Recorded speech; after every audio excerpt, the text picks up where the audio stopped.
130 horsepower in the Tiger Moth, 2,800 horsepower in the Douglas A4 Skyraider.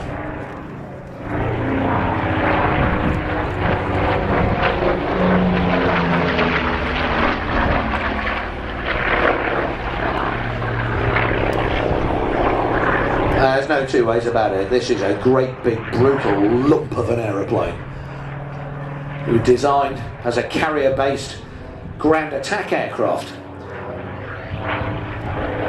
for the US Navy.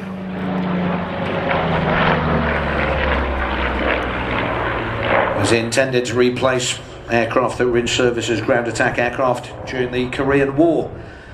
Entered service just too late to take part in that war. But this aeroplane is a bomb truck. There's no two ways about it. There are 6 hard points under each wing and 1 under the fuselage as well. So there's 13 hard points that you can hang weapons on. And to give you an idea, this is a single seat, single engined aeroplane, right? I'll just let John Beattie do a pull up here.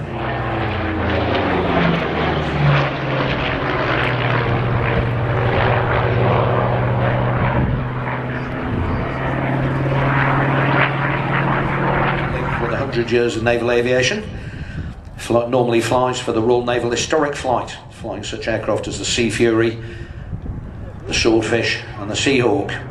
Got his undercarriage down, making a carrier style approach here.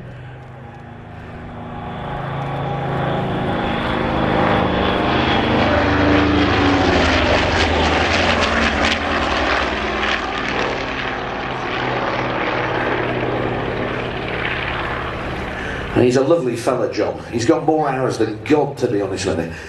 He's been flying since he was a little kid.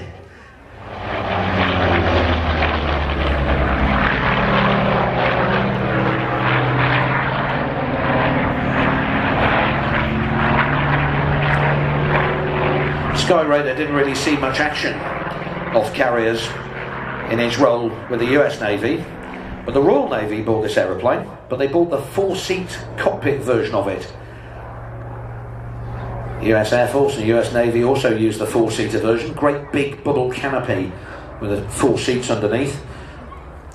The US Air Force and the US Navy used it as an electronic warfare aircraft and also as an electronic countermeasures aircraft. The Royal Navy used it as an airborne early warning aircraft. They had a great big radar under the fuselage. Because of its huge weapons carriage, very long range with external tanks, the aircraft could loiter for a long time. So these were the first aircraft to go out and find aircrew who had been shot down over North Vietnam. And they'd hang around in the local area, just flying round and round the pilot, using the 430.